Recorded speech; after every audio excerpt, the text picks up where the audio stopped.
Hello, and welcome to Senior Care Insights. I am Dr. Deborah Moerland. I am your host, and I'm also the owner of First Light Home Care of Greater Lansing, Michigan, as well as First Light Home Care of Brighton. Today, we have a little bit of a different kind of show. We are going to be interviewing people about housing options for seniors. So, first, we have an architect, Russell Peabody, with the Peabody Group. Then we have Cammi Robinson, who is a real estate agent for RE/MAX, and she'll be talking about senior options for buying homes and what to look for. And then we finally have Sue LaHulia, who is the business development manager at Red Cedar Lodge.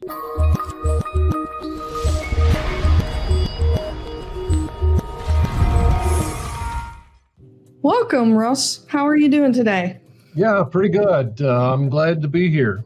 Yeah, well, thanks so much for joining us on our show today. I'm very excited to hear a little bit about what you do and how architecture is involved in senior housing planning. So can you tell me a little bit about what the Russell Peabody Group does? Sure. Yeah, I've been in business for over 40 years now and doing mostly commercial projects, but commercial lends itself very easily into the residential, and we're always trying to create communities and take care of the ADA. We've done tons and tons of offices and hotels and single-family residential, multifamily residential, a lot of different types of projects, and they all get into how do you solve people's problems and how do you take care of the ADA and the mobility issues and handicap issues. So we're well versed in taking care of some of those things. Okay, that sounds great. So how would hiring an architect benefit like the clients that we serve at First Light Home Care? Well, first of all, a lot of the countries in different parts of the world, Asia and Europe for two, they have situations where their families live with them, and they end up getting the home care directly from their relatives as they're living together. We also know that isolation is a terrible item. It affects health care.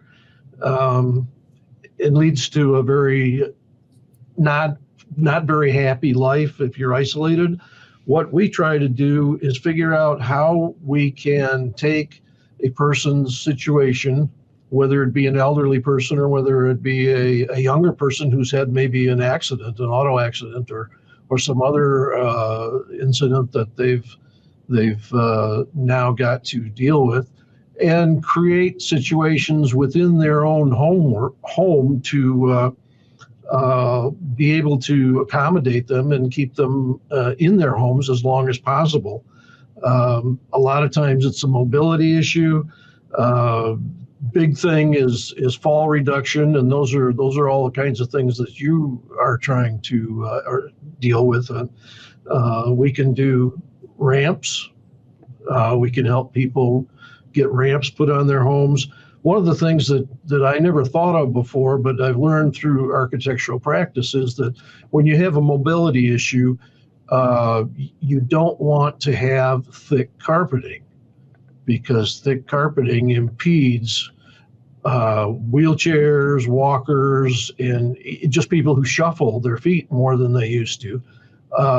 So if we're planning a space or recommending changes to a person's space, then that might be one thing, is to take out the plush carpet on the thick pad and put in either a thinner carpet or a hard floor that is easier to navigate across.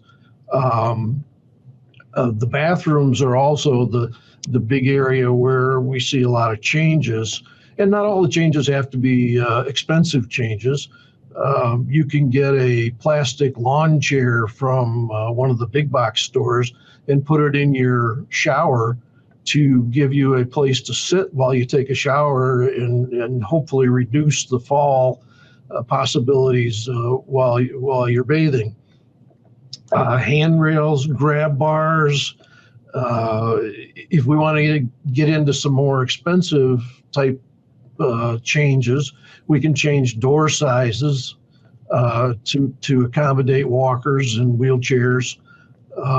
We can move laundries to more accessible locations.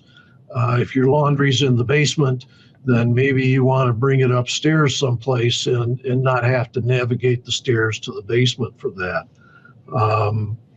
And change the hardware on your doors. A lot of people have problems with their hands. They can't grasp round doorknobs anymore and get them to function properly.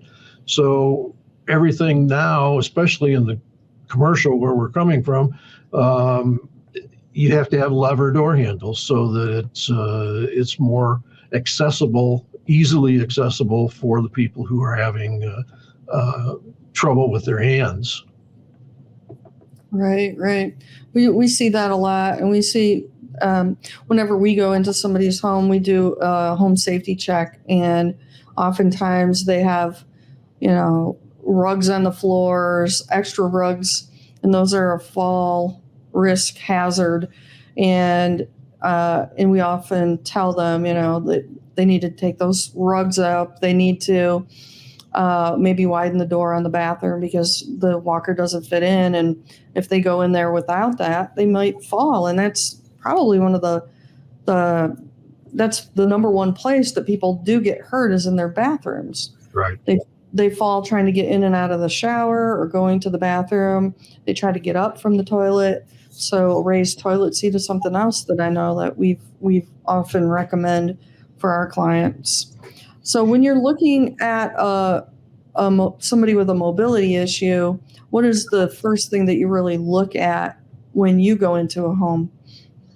Well, some of the same things that we were just talking about. What kinds of obstacles have these people got to deal with? Do we have large thresholds that we have to get over to get from one room to another? Can we reduce those thresholds? Stairs are the other place where you have a lot of fall issues. And do they have adequate handrails? Or should we be adding more handrails or grab bars to be able to give them the ability to balance themselves as they go up and down? Sometimes it's just changing people's habits. My mother used to take the full basket of laundry down to the basement, and she can't carry it anymore. So she puts it in one of those blue shopping bags, canvas shopping bags, and that she can put over her arm and be able to carry quite easily.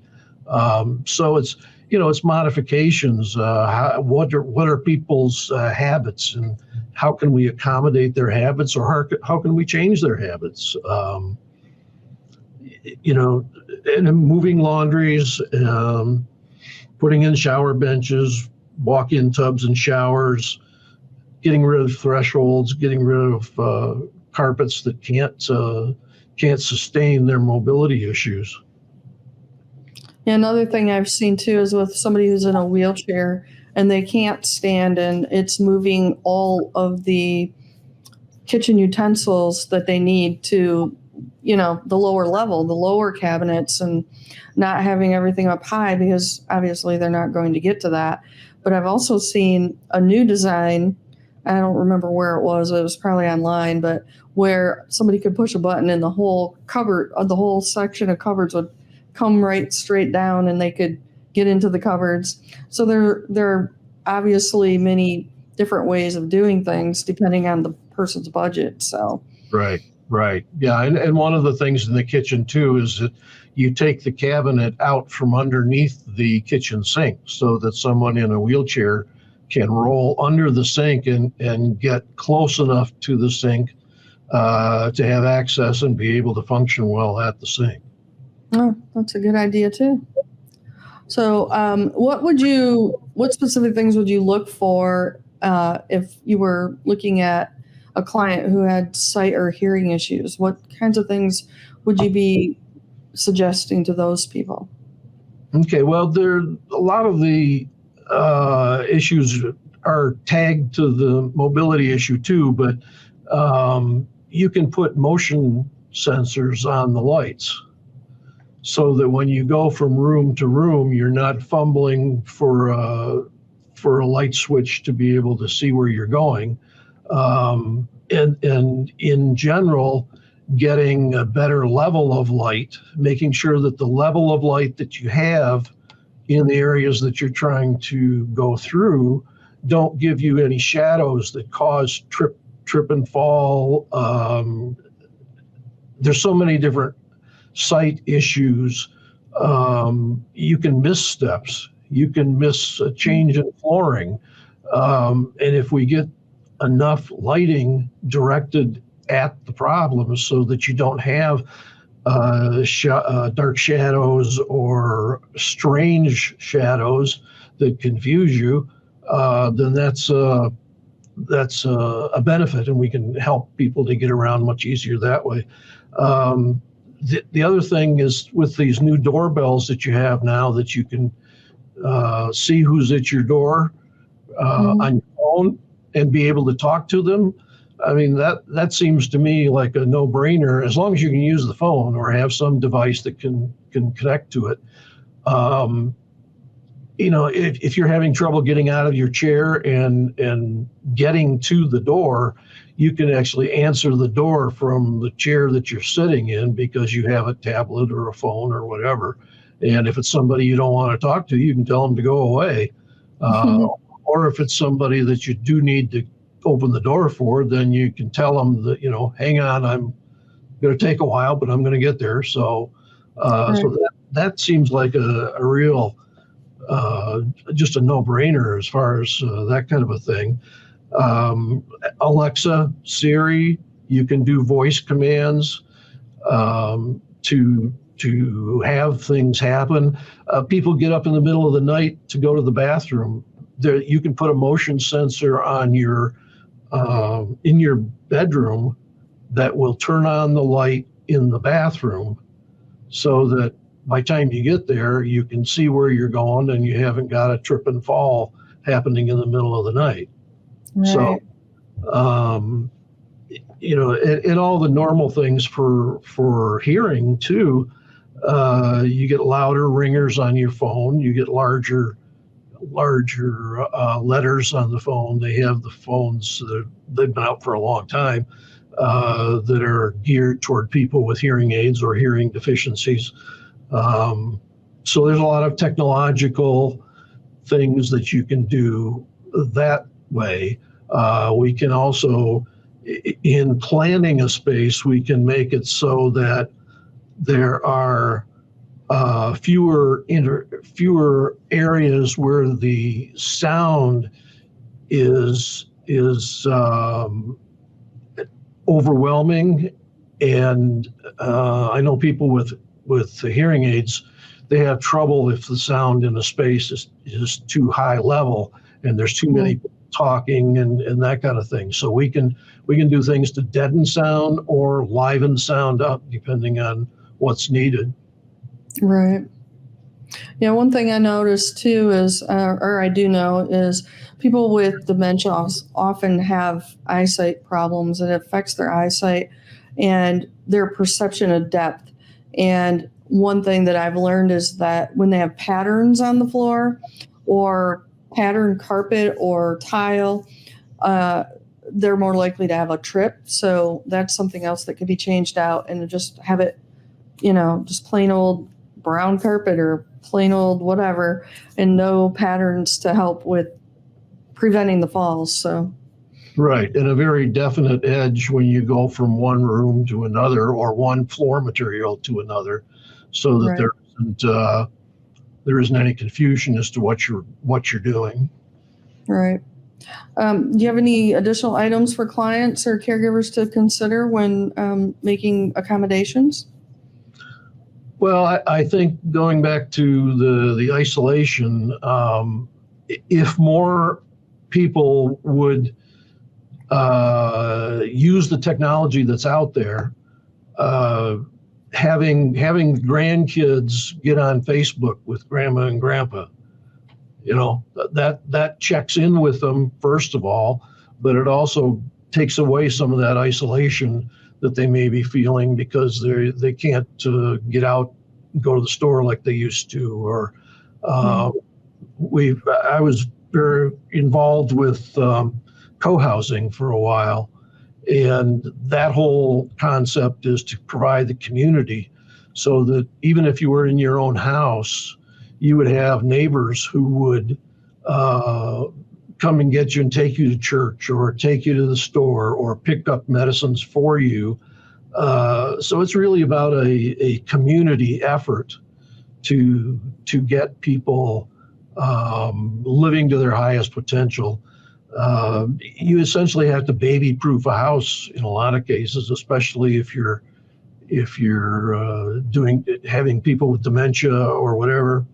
I was recently involved with somebody who had dementia, and while everybody else's back was turned, they went and got in the car and took off and were driving around town. And it's like, wow. And amazingly enough, they knew exactly where they were going, and they didn't hit anybody, and they obeyed all the traffic laws and everything. But they had 6 police cars chasing them home, and didn't realize that the police cars were after them. And, Oh, well. So that's kind of interesting. You have to be careful with cameras, but cameras can be used to be able to keep track of people if you need to. Mm-hmm. There's some, privacy issues when you start using cameras, and how comfortable do you feel with having grandma on a camera, all the time. But, it's better than, it's probably better than, nursing homes and some of the other things that have to happen. There's intergenerational housing too. That's one of the things that I picked up with co-housing, is that there's a lot of places now where older people are still in their houses, but maybe they're widowed and their kids are gone or whatever, and they bring in college students to board with them, and they have a built-in person to kind of watch over them and be there for whatever might be necessary. Well, thank you so much for joining us today. I appreciate all of your insights. Sure. And we'll be right back.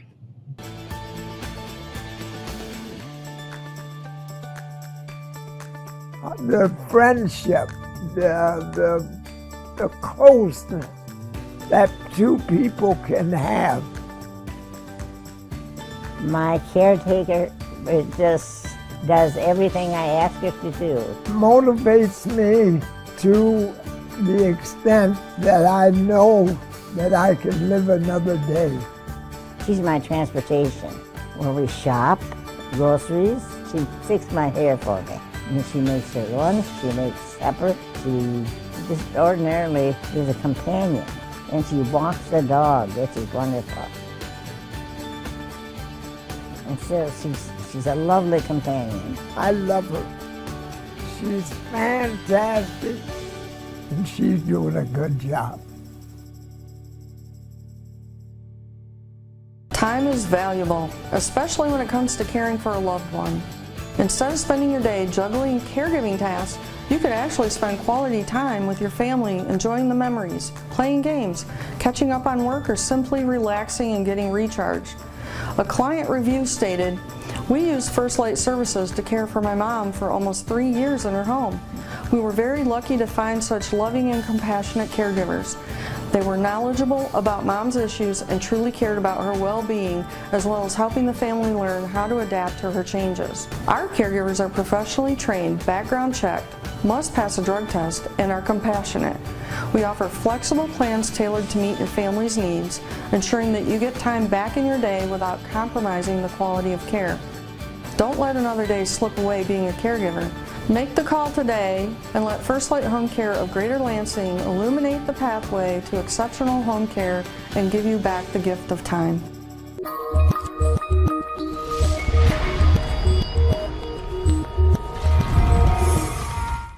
Welcome back to Senior Care Insights. Our second guest is Cammi Robinson.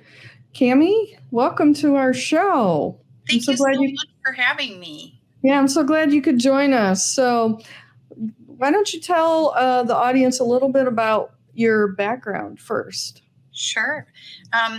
I have a strong background in nonprofit. I've worked in the nonprofit sector for many, many years, specifically working with seniors and families and those who were living with a dementia-related illness. Okay. Yeah. And so now you are a senior real estate specialist. So you moved from the Alzheimer's Walk Association, and now you are doing this. So tell us what a senior real estate specialist is. Sure. A senior real estate specialist is a realtor who's specifically trained to work with and meet the unique needs of aging Americans. So folks who are over the age of 50, which I think, I'm not sure that constitutes senior in my book, but I think that's fine. Anyone over the age of 50, right? Who is needing to make changes in their housing arrangements. So whether that's downsizing, buying a new home, selling their existing home, or needing to look at long-term care options. So it's really someone who is specifically trained to help folks who are facing that journey. Okay. So what kinds of things does a senior real estate specialist do specifically to help the clients as they're considering maybe downsizing or selling and getting into a new home? Absolutely. As you know, in my background working with families who were maybe facing a dementia-related illness or facing the need for long-term care, so many times I have sat with families who need to figure out ways or are working on trying to determine how they're going to be able to afford the next phase of their life. And, you know, that financial aspect is very important. So often people have said, you know, I just don't know how I can afford this. And quite often the only or largest asset that a family or a senior has is their home. I am able to really sit down with families and individuals and talk with them about their unique circumstances and help to guide them to make decisions about what to do maybe with their existing home, or how we want to look at the process of downsizing or thinking about long-term care or what the next steps might be. Okay. And how is your training different from just any regular real estate agent? So, yeah, I had to undergo extensive training. It's a whole separate specialization that is attached to my license. And gosh, you'd ask me that. I can't remember exactly how many hours of training that I went through, but it was a lot. So extensive training through the National Association of Realtors. And then in addition to the training, obviously testing and things like that was involved in getting that specialization. Oh, that's nice. So who could benefit from these services? You mentioned anybody 50 and older, but can you go into more detail about that?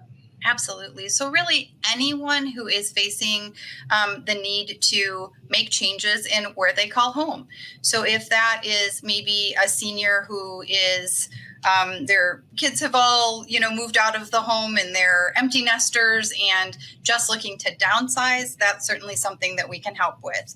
Or if it's a family who is thinking that, maybe mom or dad want to live in a senior independent environment or needing long-term care, or unfortunately, sometimes we have families where a loved one has passed away, and it's really an important part of what I do is to be able to sit with these folks and make decisions and help them make decisions about what to do with their home. So I can assist them in determining if selling the home is the best course of action, because sometimes it's not.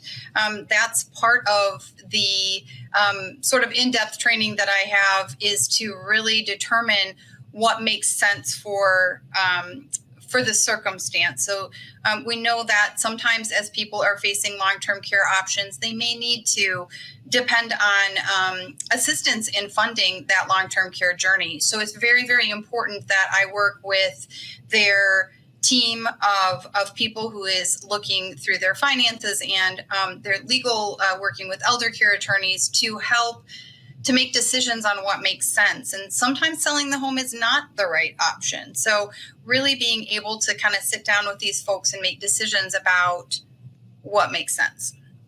Okay. Do you ever recommend just changes in the home where maybe they could have a loved one move in, or they move in with their families, or I can think of so many different scenarios. So, and then they just maybe rent their home. Do you help them with those kinds of decisions as well? Oh, absolutely. And you're right. There are so many scenarios. There's so many different options and different ways to look at, again, where we call home as we age. That might be having a multi-generational home environment where maybe, you have kids moving back in to help care for someone, or making different modifications to the home so that someone can stay longer and not, move into long-term care. Or maybe it's just a different type of situation. So absolutely, yes, there's so many different ways that we can help folks figure out what makes sense for them. Okay.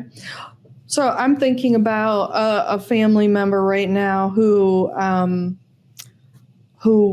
lives in Michigan but wants to move to a different state. And this happens with a lot of elderly people because, obviously today we're getting this major snowstorm and nobody really wants to be in Michigan in the cold. So can you help them with finding the right place in a different area as well?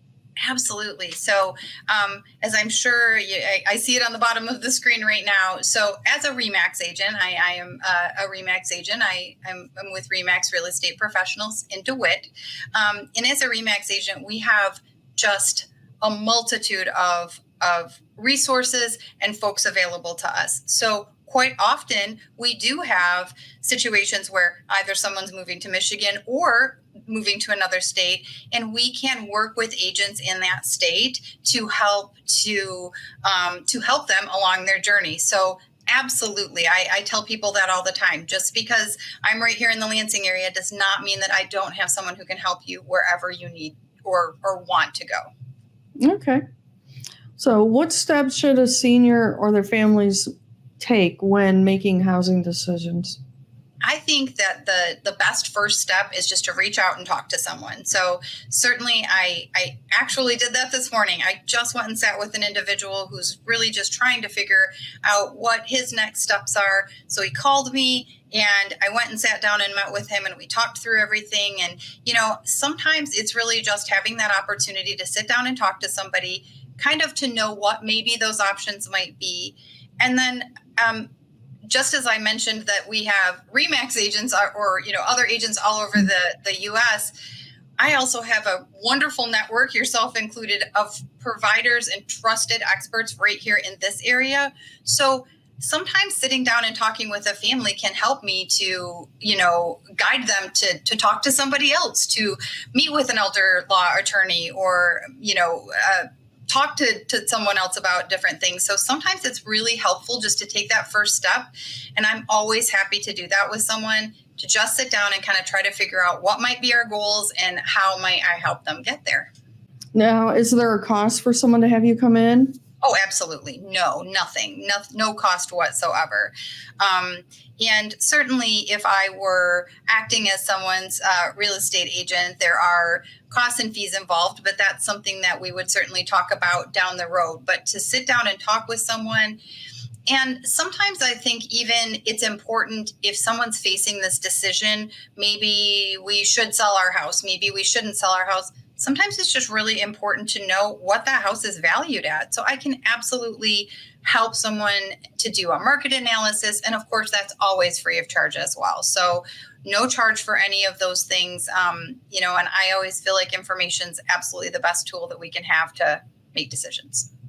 Okay, so if a homeowner needs to make adjustments in their home before selling, or modifications, let's say it needs a new roof, or the deck needs to be painted first, or just some upkeep. Do you have people that you can also refer them to get those services completed? And can you let them know what that would do to improve their chance of selling the home, as well as how much that would increase the value of the home? Absolutely. So we for sure have lots and lots of folks in the area that we do work with and that we can recommend, or even just giving people maybe a small list of options for them to, reach out to folks in all of those areas, home improvements, home repairs, those types of things. Yes, it's very important. With my team, I'm on a team, Missy Lord Homes, and with our team, we have a really, really comprehensive listing informational meeting that we can have with someone if someone's planning on listing their home, and really spend some time going through the home and helping them and giving them advice on what we as experts feel is going to make sense for them to be able to sell their home in the best possible way. So, and sometimes, that may be not doing anything at all. Sometimes that may be, like you said, doing some updates or things like that. But we absolutely can give people advice on, what makes sense. Mm-hmm. And if somebody were looking at maybe 5 years down the road, would it be good to have an appraisal now, or should they just wait?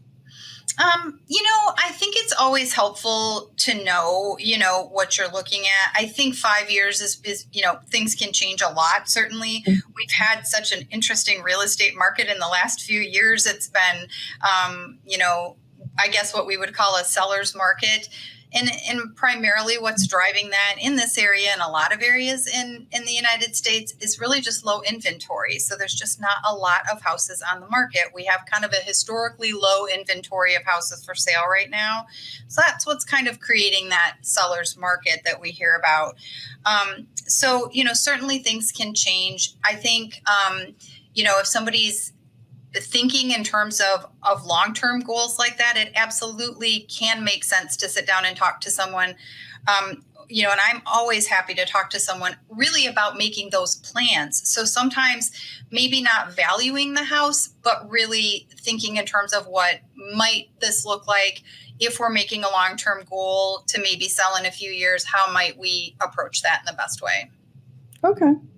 Because, I know a lot of people who are looking at that in the near future, but not immediately. So that could still be someone I could refer to you as well. Absolutely, yes. And again, it may not necessarily be looking at the value, but of course we can always do that, but it may not really be that. But also, again, it might be really making a long-term goal and plan of how we can achieve that. Okay. Well, thank you so much for joining us today on our Senior Care Insights. Hope you have a wonderful day. Thank you so much. I appreciate it. You too.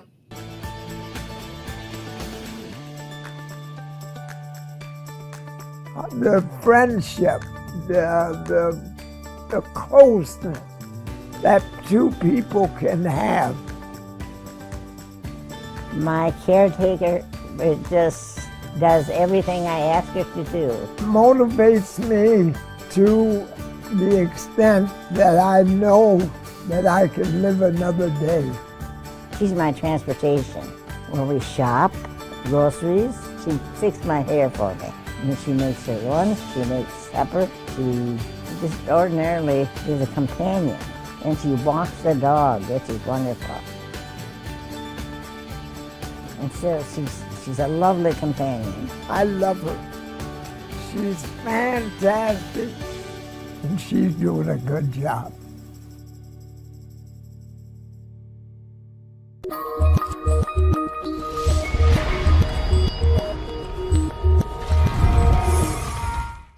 Welcome back to our episode. This is Sue LaHoulier. Yes. She's our third guest of the show today, and we're going to be discussing options for housing for seniors. So, Sue, welcome. Thank you. Yeah, thanks for joining us today. Sue is the business development manager at Red Cedar Lodge. So, what sets Red Cedar Lodge apart from other senior living communities? Well, yes, thank you for asking. Here at Red Cedar Lodge, we offer resort-style amenities and personalized services that make life here really beyond compare with any other senior community in my area. We offer elegantly appointed apartments, whether that be a one-bedroom or a two-bedroom, and we offer studios. And these apartments provide comfort, convenience, and they're styled to suit each resident's needs and desires. Okay, so can you tell us a little bit about how they are elegantly designed? Yes, our studio apartments, one bedroom and two bedroom, come in multiple floor plans. We have a larger floor plan that is 1,175 square feet that really optimizes the senior living environment. We also provide engaging social, recreational, and educational wellness programs that meet the needs of our residents, and it supports a very positive and enriching environment here at Red Cedar Lodge. One thing that I should also offer is that we offer distinctive dining, whether that be in our pub, our bistro, and in our formal dining room. Oh, nice. Is that all part of the plan when they are there, or do they pay extra for the dining? We are an all-inclusive community where, yes, we support our residents with 3 meals a day, any snacks. We have happy hour every day from 4 to 6 in our pub, where we offer an array of cocktails, wine, beer, and we do provide appetizers as well. Oh, that's nice. Nice. So how many residents do you have there at this time? Yes, we are licensed for 126 individuals to live with us. We have a 16-unit specialized memory care, and we have 110 rooms or 110 apartments on our assisted and independent portion of the building. Okay. So we're about 60% occupied. We've been here in the Greater Lansing market since October of 2022. So we are progressing towards filling our community, providing additional enrichment and engagement programs, as I said, to meet the needs of our residents. Okay. So if someone were interested in visiting, do they need to make an appointment, or do they just show up and take a tour? Right. So there's many different ways they can come in. One, they can reach us via our webpage and schedule an appointment to come in. And as you said, take a tour. We encourage folks when they come in for a tour to have a meal with us, to stay for happy hour. You certainly can call ahead and schedule a tour. My business partner, Nora Reed, and I are here daily to assist with anyone who walks in for a tour. And as I said, we're more than happy to show you the amenities here and have you stay for a meal and enjoy our great dining opportunity with our chef, Kevin Kippers, who has an extensive experience working in senior communities and in the general restaurant industry himself. Okay. What other types of activities do you have for the seniors living there? Do you have a fitness room or any activity rooms that they can go to? Yes, absolutely. We partner with Power Back Rehab. We actually have a designated room that is designed for Power Back to come in and have services or provide physical, occupational, and speech therapy services to our residents. We have the new STEP machine, which is very popular with our residents, to participate in, again, mobility issues that some of our folks experience when they're transitioning from home and coming into a community. We can assist with that. Develop strengthening and conditioning. Speech therapy is also going to work with cognition, which is very important. So yes, we offer a rehab room. We also have a beautiful salon here. We have a licensed cosmetologist who can do your hair, your makeup, your nails. We do work with a massage therapist who will come into our community and provide massage therapy. So we're, in essence, kind of a one-stop environment. You don't have to leave the property. As I sit here and look out the window with the snow coming down, today's an ideal day to really, as we say, age in place, enjoy our amenities, and there really isn't an immediate need to go anywhere. All of your amenities are here. Okay. So do you guys have a calendar of events that happen there so the seniors know, or your residents know, what activities are available at all times? Yes, absolutely. Once a month, through our Life Engagement and Enrichment Director, we publish a calendar. And on that calendar are anywhere from 5 to 6 activities a day. Those include activities inside of our community and out. We go to the Wharton Center. We'll go to the movie theater. Our residents will go out, as we did over the holidays, and simply look at the beautiful lights, Christmas lights in our area. In the fall, we went up to St. John's, to the Uncle John's Cider Mill, and a number of our residents did enjoy that experience. So yes, that is published every month. All of our residents receive that. That can be sent to them in a paper form, and because we're in such a high-tech environment, our number of our residents do have email, and we send that out electronically. And also on each of our floors, we have a activity board, and those items are posted as well as a visual reminder for our residents of all the activities we have available. Okay, great.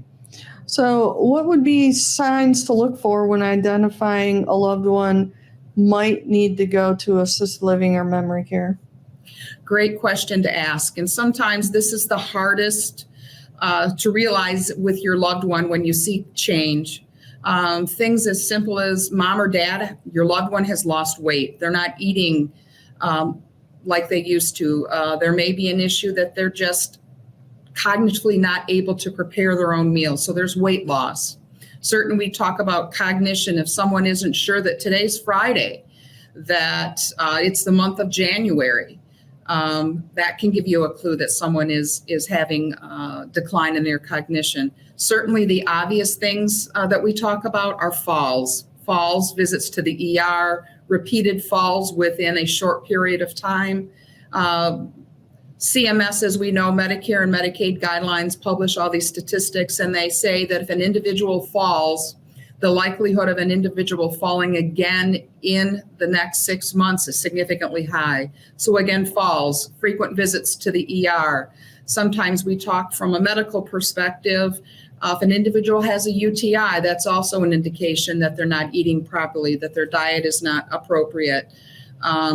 And again, another item is an individual, not taking their meds, or our loved ones are not taking their meds and medication, where you're getting confused and you're taking morning meds instead of your PM meds, or you're just not taking them at all. Right. Okay. Now, you mentioned that you have assisted and independent living. What percentage of your facility is independent living? We have a number of individuals that do reside here with us that are independent in their ability to move in the community. They go out into the community, they drive their car, but they do and are able to participate with the same inclusive services that we offer. So when I refer to an individual as being independent, yes, they're fully independent in their life and they don't require any care or assistance with what we talk about, activities of daily living, medication, things like that. Which on the other side, when we talk about assisted living, you're right, we can add in care levels. We can add in care levels that do those very same things I just spoke about, medication management, helping our loved one have compliance and ensure that they're taking their proper medications at the proper time. Things like bathing and grooming, scheduling showers where mom or dad, wasn't so great about doing that when they lived on their own. Certainly assisting with individuals in terms of just transporting them, whether they're using a wheelchair, a walker, that they attend meals, social events, they're participating in activities, that they're a vital member of our community. So those are the levels of care that we can also provide to our assisted living residents. Okay.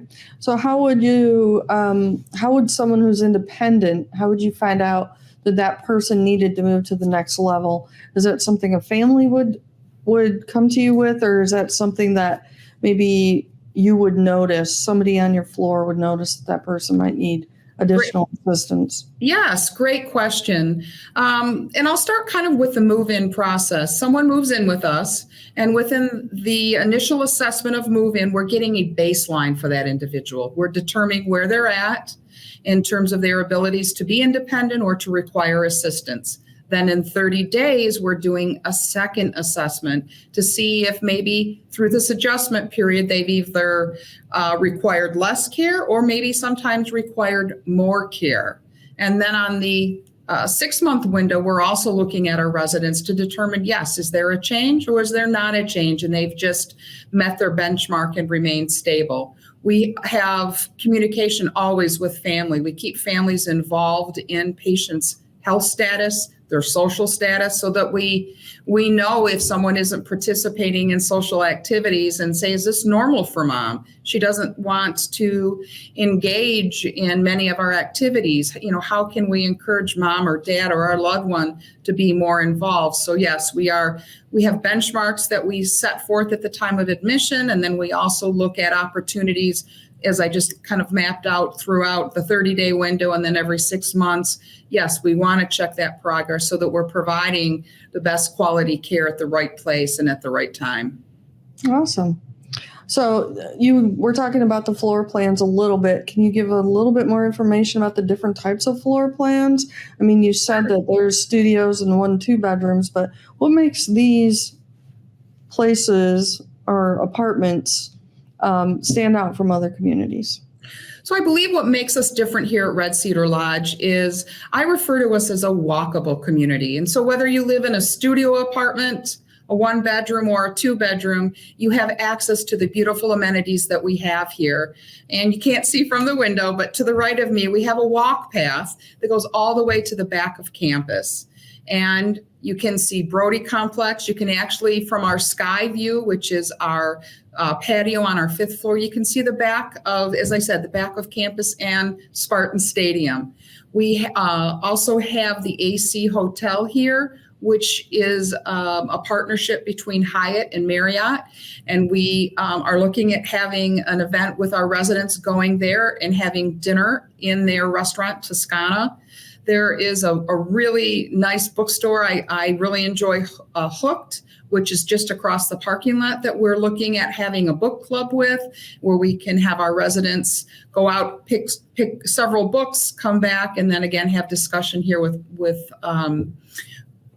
the residents on the books that they pick. But really what makes us and separates us with the quality of our furnishings, the amenities we have. Each of our apartments has a stainless steel refrigerator, has granite countertop, has quality cabinetry. We have beautifully high ceilings that give you a gracious and large perspective, open windows and bright light coming in.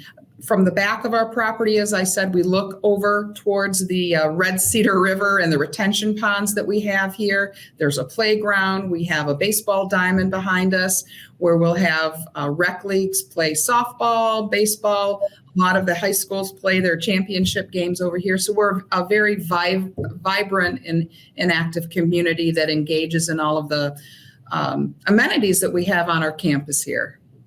Well, that sounds wonderful. Well, thank you so much for joining us on Senior Care Insight. Thank you. And I really appreciate you at the last minute joining us. Absolutely. Anytime. All right. Well, you have a wonderful day and be safe out there in that snow.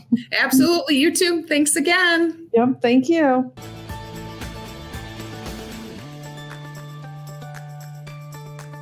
The friendship, the closeness that two people can have.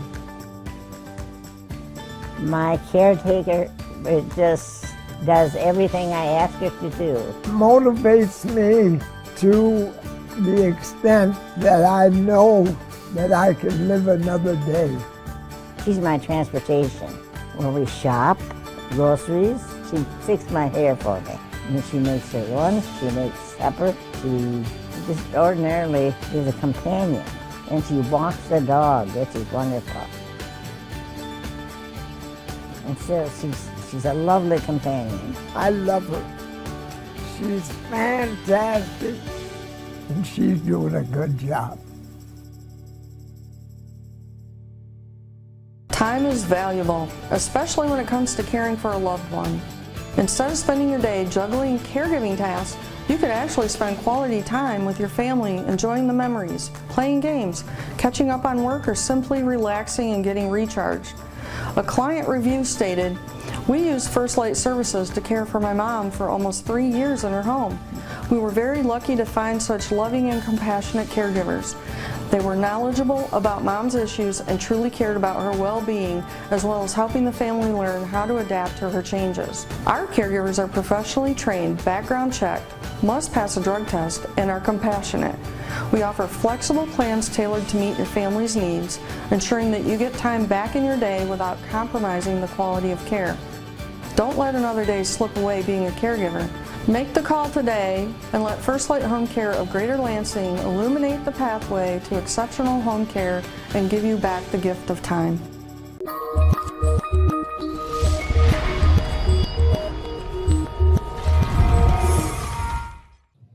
Thank you for joining us on Senior Care Insights. I hope you enjoyed the show. We have more exciting guests in 2 weeks. Have a wonderful day.